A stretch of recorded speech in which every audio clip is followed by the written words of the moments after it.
पहले घर के दरवाजे पर लिखा रहता था अतिथि देवो भव, अतिथि देवता के समान होता है। लखनऊ में कथा थी, बहुत बड़ा महल बना हुआ था। अब गेट के सामने लिखा हुआ था, कैमरा भी लगा था कि कुत्तों से सावधान। अब समझ में ना आवे इस घर में आदमी रहते हैं कि कौन रहता है। फिर भी साहस करके हम लोग प्रवेश किए। जब अंदर प्रवेश किए तो उनके यहाँ एक कुत्ता था, और कुत्ते से जैसे उस घर के मालिक ने कहा, उस कुत्ते का नाम शेरू रखे थे, और जैसे उसने कहा शेरू महाराज जी आए हैं अयोध्या से, इनको प्रणाम करो, तो कुत्ता चरणों में लेट गया। और जैसे अपने बेटे से कहा कि महाराज जी आए हैं इनको प्रणाम करो, तो उन्हीं के सामने मना कर दिया। अब तो वो एकदम परेशान कि हमारी बेइज्जती हो गई, महाराज जी के सामने ही हम बोल दिया कि मैं प्रणाम नहीं करूंगा। कहने का भाव यही है,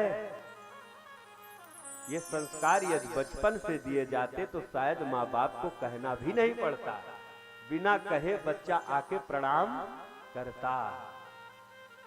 और बच्चे का नाम, एक जगह गए तो कहे पहले कट्टा ले आओ, बच्चे का नाम कट्टा, फिर कहे गोली कहाँ है।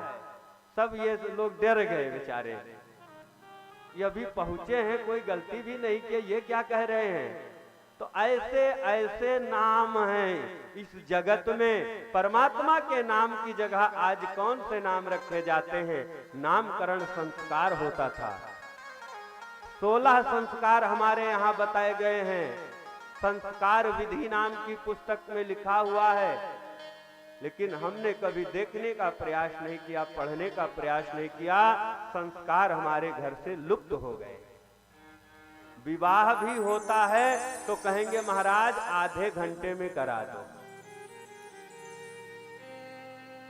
50 लाख खर्च करने के बाद में अगर विवाह संस्कार को हटा दिया जाए, आप लाखों रुपए का भोज भंडारा कर दीजिए, कोई मतलब होगा? अगर ये 7 फेरे ना हो, पूरे संसार को तुम खिलाओ पिलाओ, खूब नाच गाना खूब करो, और यदि 7 फेरे ना हो, कोई अर्थ निकलेगा? तो हमेशा ध्यान रखो कि जिस कार्य के, जिस उद्देश्य के लिए जो कार्य किया जा रहा है, उद्देश्य की पूर्ति होनी चाहिए। इतने जल्दी में मत हो जाओ।